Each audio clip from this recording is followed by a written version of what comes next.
यह व्रत हर सुहागिन स्त्री अपने पति की लंबी उम्र के लिए करती है। ये कहानी हर सुहागिन महिला को ज्येष्ठ मास की अमावस्या तिथि यानी वट सावित्री व्रत में अवश्य सुननी चाहिए। अगर आप वट सावित्री का व्रत नहीं भी करते हैं लेकिन आप एक सुहागिन स्त्री हैं तो इस कथा को पूरा ज़रूर सुनिएगा। आज हम देवी सावित्री की कथा सुनेंगे जिन्होंने अपनी कठोर तपस्या और पतिव्रता धर्म से अपने पति की लंबी उम्र करी और हम भी इस कथा को सुनकर अपने पति के लंबी उम्र की कामना करते हैं। सभी देवी देवताओं का ध्यान करिए और बोलिए माता सावित्री की जय। प्राचीन काल की बात है, एक प्रदेश में एक परम धर्मात्मा राजा राज्य करते थे। विशाल हृदय, सत्य प्रतिज्ञ और जितेंद्रिय थी। वे यज्ञ करने वाले, दान दक्षिणा देने वाले और लोगों के परम प्रिय थे। उनका नाम अश्वपति था। बहुत उम्र बीत जाने पर उनके मन में बड़ा संताप हुआ कि उन्होंने संतान प्राप्ति के लिए बड़े कठोर नियमों का पालन किया, फिर भी उन्हें आज तक संतान की प्राप्ति ना हुई। राजा अश्वपति ब्राह्मणों के साथ प्रतिदिन गायत्री मंत्र से 1,00,000 आहुतियां देकर दिन के छठे भाग में थोड़ा सा भोजन किया करते थे। उनको इस नियम से रहते हुए 18 वर्ष पूर्ण होने के बाद उनसे सावित्री देवी संतुष्ट हुईं। तब मूर्तिमती सावित्री देवी ने अग्निहोत्र की अग्नि से प्रकट होकर बड़े हर्ष के साथ राजा को अपने दर्शन दिए और उस राजा से कहा। सावित्री देवी बोली, राजन, मैं तुम्हारी विशुद्ध ब्रह्मचर्य और तपस्या से बहुत संतुष्ट हुई हूँ। तुम्हें जो मांगना हो तुम मुझसे मांग सकते हो। तब राजा अश्वपति ने देवी से कहा, मैंने धर्म प्राप्ति की इच्छा से संतान के लिए यह अनुष्ठान आरंभ किया था। मैं आपसे संतान संबंधी वर ही मांगता हूँ। तब देवी सावित्री बोली, राजन, तुम्हें शीघ्र ही इस पृथ्वी पर एक तेजस्विनी कन्या प्राप्त होगी। और उसके कुछ समय बाद उनको कमल नयनी एक कन्या की प्राप्ति हुई। राजा अश्वपति बहुत प्रसन्न होकर उन्होंने सभी संस्कार संपन्न करवाए। ब्राह्मणों और राजा ने उस कन्या का नाम सावित्री ही रखा। वह राजकन्या लक्ष्मी जी के समान बढ़ने लगी और यथा समय उसने युवा अवस्था में प्रवेश किया। वो कन्या बड़ी ही सुंदर थी।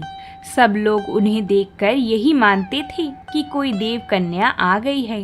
एक बार राजा सावित्री से बोले, बेटी, अब किसी वर के साथ तुम्हारा ब्याह करने का समय आ गया है, परंतु कोई भी मुझसे तुझे मांग ही नहीं रहा है। इसलिए तुम स्वयं ही ऐसे वर की खोज कर लो जो गुणों में तुम्हारे समान और जिसे तुम पति रूप में प्राप्त करना चाहती हो। जो गुणों में तुम्हारे समान हो और जिसे तुम अपने पति रूप में प्राप्त करना चाहती हो। फिर मैं उस वर को देखकर सोच विचार कर उसके साथ तुम्हें ब्याह दूंगा। इसलिए यह बात सुनकर तुम पति की खोज के लिए शीघ्रता करो। पुत्री सावित्री से ऐसा कहकर राजा ने बूढ़े मंत्रियों को आज्ञा दी कि आप लोग यात्रा के लिए आवश्यक सामग्री और वाहनों को साथ लेकर सावित्री जी के साथ जाएं। तब सावित्री ने पिता का आशीर्वाद लेकर प्रस्थान किया। राजकन्या सावित्री राज ऋषियों के तपोवन में गई और सभी वनों में भ्रमण किया।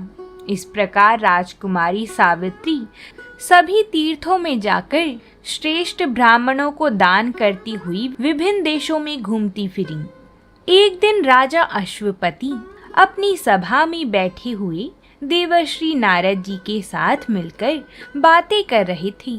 उसी समय सावित्री सब तीर्थों और आश्रमों में घूम फिरकर मंत्रियों के साथ अपने पिता के घर आ पहुंची। सावित्री ने दोनों को प्रणाम किया। नारद जी ने पूछा, राजन, आपकी यह पुत्री कहाँ गई हुई थी?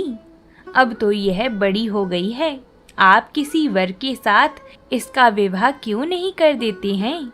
तब अश्वपति ने कहा, देवर्षि, इसे मैंने इसी कार्य से भेजा था और यह अभी अभी लौटी है। इसने अपने लिए जिस पति का वरण किया है उसका नाम इसी के मुख से सुनिए। सावित्री ने कहा, पिताजी, धुम्तसेन नाम के एक प्रसिद्ध धर्मात्मा राजा राज्य करते थे। पीछे वे अंधी हो गई। यह अवसर पाकर उनके पूर्व शत्रु एक पड़ोसी राजा ने आक्रमण किया और उन बुद्धिमान नरेश का राज्य हर लिया। तब अपने छोटी अवस्था के पुत्र और पत्नी के साथ वे वन में चले आई और विशाल वन के भीतर रहकर बड़े बड़े व्रतों का पालन करते हुए तपस्या करने लगी। उनके एक पुत्र है सत्यवान, जो पैदा तो नगर में हुए हैं परंतु उनका पालन पोषण एक तपोवन में हुआ है। वह ही मेरे योग्य पति हैं। उन्हीं का मैंने मन ही मन में वरण कर लिया है। इस राजकुमार के पिता सदा सत्य बोलते हैं। इसकी माता भी सत्य भाषण करती हैं, इसलिए ब्राह्मणों ने इनका नाम सत्यवान रख दिया है। राजा ने पूछा, देवर्षि, इस समय पितृभक्त राजकुमार सत्यवान तेजस्वी, बुद्धिमान, क्षमावान और शूरवीर तो है ना? तब नारद जी ने कहा, वह राजकुमार सूर्य के समान तेजस्वी, इंद्र के समान वीर और पृथ्वी के समान क्षमाशील है। तब अश्वपति बोले, भगवन, आप तो उसे सभी गुणों में संपन्न ही बता रही हैं। यदि उसमें कोई दोष हो तो उन्हें बताइए। नारद जी ने कहा, दोष तो एक ही है, जो उसके सभी गुणों को दबाकर स्थित है। उस दोष को प्रयत्न करने पर भी हटाया नहीं जा सकता। आज से लेकर 1 वर्ष पूर्ण होने तक सत्यवान की आयु पूर्ण हो जाएगी और वह शरीर त्याग देगा। केवल यही दोष उसमें है, दूसरा और कोई नहीं। ऐसा सुनकर राजा बोले, बेटी सावित्री, यात्रा में और किसी दूसरे पुरुष का वर्ण कर लेती। सत्यवान का यह एक ही बहुत बड़ा दोष है, जो उसके सभी गुणों को दबाकर स्थित है। जैसा कि नारद जी कह रहे हैं कि सत्यवान की आयु बहुत थोड़ी है और वह 1 ही वर्ष में देह त्याग देगा। तब सावित्री बोली, भाइयों में धन का बंटवारा एक ही बार होता है, कन्या एक ही बार दी जाती है। सत्यवान की दीर्घायु हो या अल्प आयु, गुणवान हो या गुणहीन, मैंने उन्हें एक बार अपना पति चुन लिया है। अब मैं दूसरे किसी पुरुष का वरण नहीं कर सकती। पहले मन में निश्चय करके फिर वाणी द्वारा कहा जाता है, तत्पश्चात उसे कार्य रूप में परिणत किया जाता है। अंततः इस विषय में मेरा मन ही प्रमाण है। नारद जी बोले, नरश्रेष्ठ, आपकी पुत्री सावित्री बुद्धि स्थिर है, इसे इस धर्म मार्ग से किसी तरह हटाया नहीं जा सकता। सत्यवान में जो गुण हैं वह दूसरे किसी पुरुष में है भी नहीं। अंततः मुझे आपकी पुत्री का सत्यवान के साथ विवाह कर देना ठीक मालूम पड़ता है। सावित्री और सत्यवान का विवाह करवा देने की आज्ञा देकर नारद जी वहां से अंतर्ध्यान हो गए। तब राजा अश्वपति किसी शुभ दिन में कन्या के साथ तपोवन में प्रस्थान किया। पवित्र वन में धुम्तसेन के आश्रम के निकट पहुंचकर राजा अश्वपति उनके आश्रम में गए। तब राजा ने उनसे सत्यवान के उद्देश्य में अपना सारा अभिप्राय और कैसे कैसे क्या क्या करना है सभी बातें कहीं। तब किसी शुभ दिन पर उस आश्रम में रहने वाले सभी ब्राह्मणों को बुलाकर दोनों राजाओं ने सत्यवान और सावित्री का विवाह संस्कार विधिवत संपन्न कराया। राजा अश्वपति ने कन्यादान किया और प्रसन्नता के साथ अपनी राजधानी लौट गई।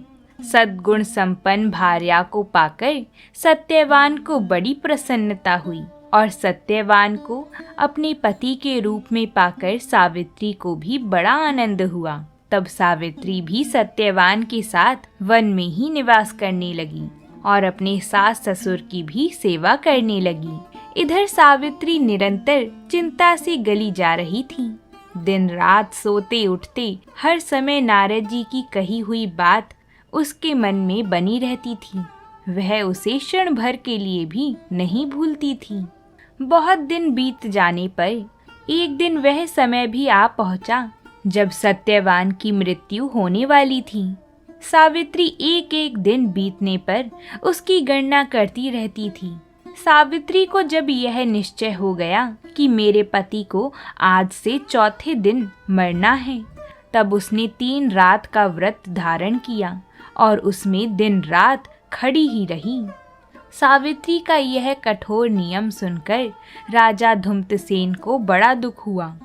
उस वन की सभी तपस्वियों ने सावित्री के लिए सौभाग्य होने का आशीर्वाद दिया। कुछ समय बाद सत्यवान कंधे पर कुल्हाड़ी रखकर वन की ओर चली।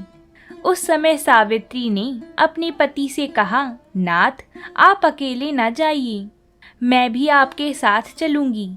आज मैं आपको अकेला नहीं छोड़ सकती। सत्यवान ने कहा, सुंदरी, तुम पहले कभी वन में नहीं गई हो। वन का रास्ता बड़ा दुखदायक होता है। तुम व्रत और उपवास करने के कारण दुर्बल हो गई हो। ऐसी दशा में पैदल कैसे चल सकोगी? सावित्री बोली, मुझे किसी प्रकार की थकावट नहीं है, मुझे आपके साथ ही जाना है।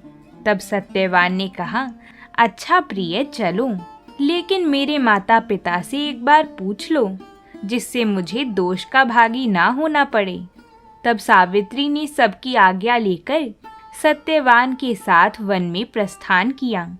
सती सावित्री अपने पति की सभी अवस्था का निरीक्षण करते हुए नारद जी के वचनों को स्मरण करके उसे निश्चय हो गया था कि किसी भी समय मेरे पति की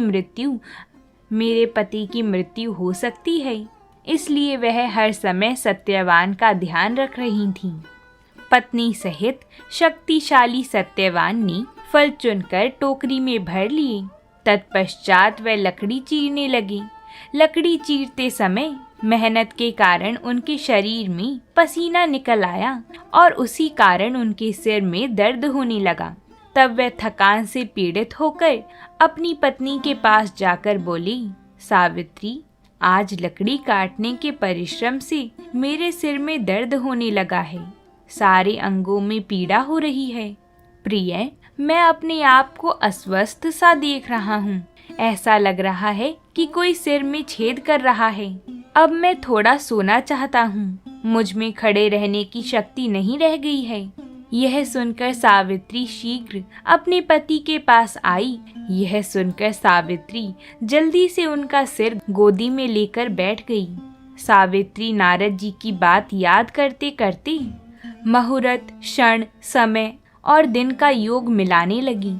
2 ही घड़ी में उसने देखा कि एक पुरुष प्रकट हुए हैं, जिनके शरीर पर लाल रंग का वस्त्र शोभा पा रहा है।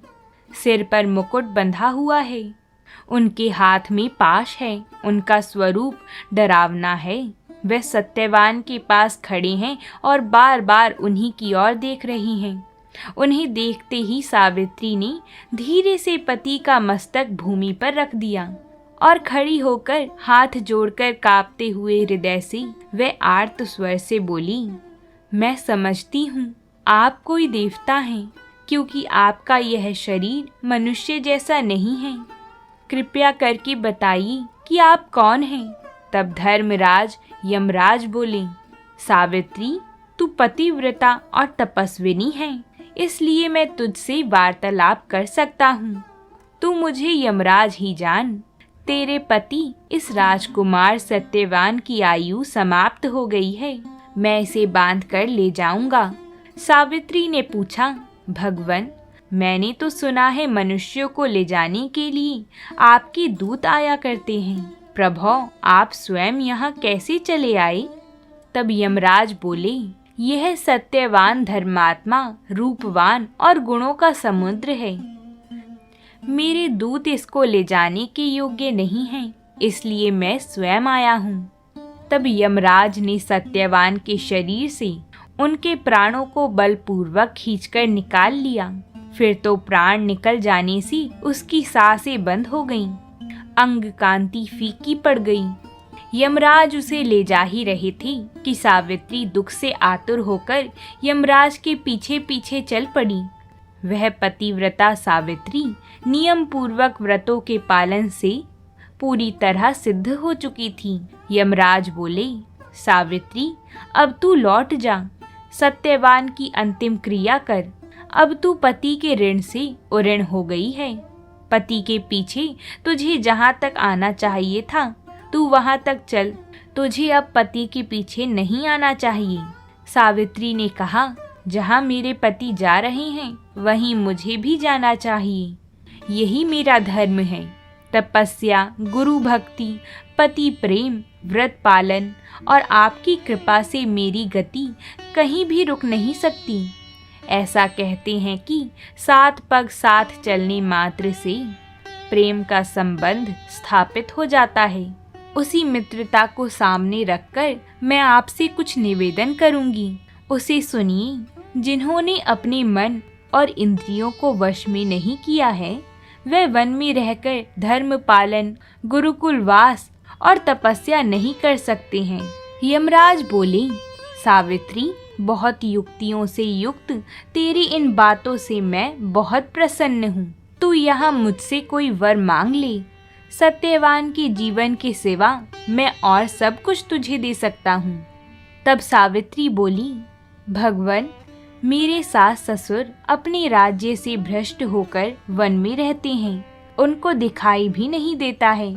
मैं चाहती हूँ आपकी कृपा से उन महाराज को उनकी आंखें मिल जाएं और वे बलवान और अग्नि सूर्य के समान तेजस्वी हो जाएं। यमराज बोले, सावित्री मैं तुझे वर देता हूँ, तूने जैसा कहा वैसा ही होगा, अब तू लौट जा। सावित्री बोली, जहाँ मेरे पति देव रहेंगे वहीं मेरी भी गति निश्चित है। आप जहाँ मेरे प्राणनाथ को ले जाएंगी वहीं मेरा जाना भी आवश्यक है। यमराज बोले, भामिनी तेरी बातें तो विद्वानों की भी बुद्धि बढ़ाने वाली हैं। इस सत्यवान के जीवन को छोड़कर तू दूसरा कोई भी वर मांग ले। सावित्री बोली, मेरे बुद्धिमान सास ससुर का राज्य जो पहले उनसे छीन लिया गया था उसे वे महाराज पुनः प्राप्त कर लें और मेरे पूज्य गुरु महाराज कभी अपना धर्म ना छोड़ें, यही दूसरा वर मैं आपसे मांगती हूँ। यमराज बोले, राजा धूम्रसेन शीघ्र ही अपना राज्य प्राप्त कर लेंगे और वे कभी भी अपने धर्म का परित्याग नहीं करेंगी। राजकुमारी मेरे द्वारा अब तेरी इच्छा पूरी हो गई है, तू लौट जा जिससे तुझे परिश्रम ना हो। सावित्री बोली, देव इस सारी प्रजा को आप नियम से संयम में रखते हैं। मैं जो बात कहती हूँ उसे सुनिए। मन, वाणी और क्रिया द्वारा किसी भी प्राणी से द्रोह न करना, सब पर दया करना। आप जैसे संत महात्मा जो अपनी शरण में आए हुए शत्रुओं पर भी दया करते हैं, आप मुझ पर भी अपनी कृपा कर दें। तब यमराज बोले, तेरी कही हुई बातें तुझे अत्यंत सुख दे रही हैं। तू सत्यवान के जीवन के सिवा और कोई भी वर मांग ले जिसे तू लेना चाहे। सावित्री ने कहा, भगवन मेरे पिता महाराज अश्वपति पुत्रहीन हैं। उन्हें 100 ऐसे औरस पुत्र हों जो उनके कुल की संतान परंपरा को चलाने वाले हों। मैं आपसे यही तीसरा वर मांगती हूँ। यमराज बोले, शुभे तेरे पिता के कुल की संतान परंपरा को चलाने वाले 100 तेजस्वी पुत्र होंगे। राजकुमारी तेरी यह कामना भी पूरी हुई, अब लौट जा, तू रास्ते में बड़ी दूर चली आई है।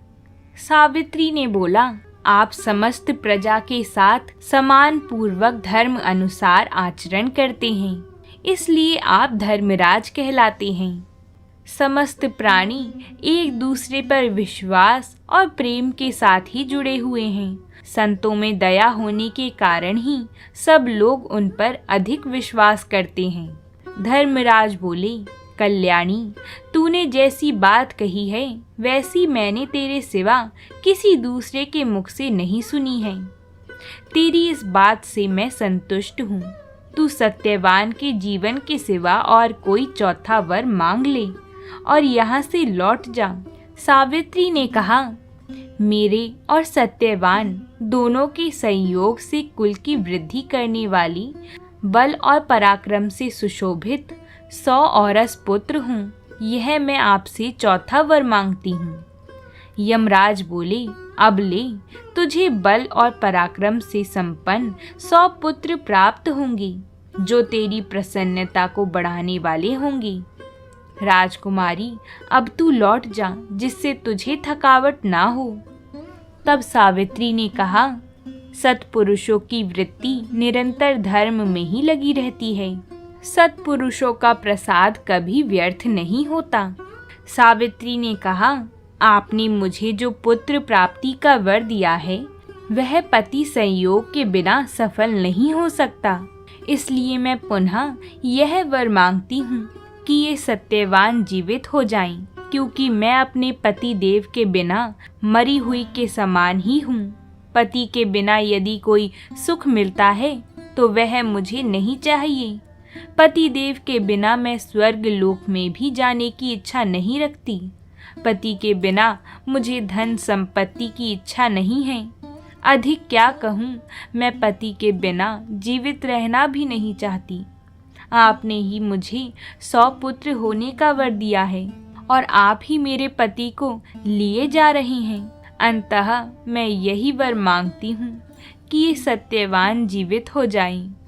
इससे आपका ही वचन सत्य होगा। तब धर्मराज ने तथास्तु कहकर सत्यवान का बंधन खोल दिया और प्रसन्नचित होकर सावित्री से इस प्रकार कहा, पुत्री, यह ली, मैंने तेरे पति को छोड़ दिया है। कुल नंदिनी, तूने अपने धर्मयुक्त वचनों द्वारा मुझे पूर्ण संतुष्ट कर दिया है। साध्वी, यह सत्यवान नीरो सफल मनोरथ और तेरे द्वारा ले जाने योग्य हो गया है। यह तेरे साथ रहकर 400 वर्षों की आयु प्राप्त करेगा। भगवान को प्रसन्न कर संपूर्ण विश्व में विख्यात होगा। सत्यवान तेरे गर्भ से 100 पुत्र उत्पन्न करेगा और वह सभी राजकुमार राजा होने के साथ ही पुत्र पौत्रों से संपन्न होंगे। सावित्री को इस प्रकार वरदान देकर प्रतापी धर्मराज अपने लोक लौटकर चले गई। यमराज के चले जाने पर सावित्री अपने पति को पाकर उसी स्थान पर गई जहां पति का मृत शरीर पड़ा था। वह पृथ्वी पर अपने पति को पड़ा देखकर उनके पास गई और फिर पति के सर को उठाकर अपनी गोद में रख लिया। कुछ समय बाद उनके शरीर में चेतना फिर से वापस आ गई।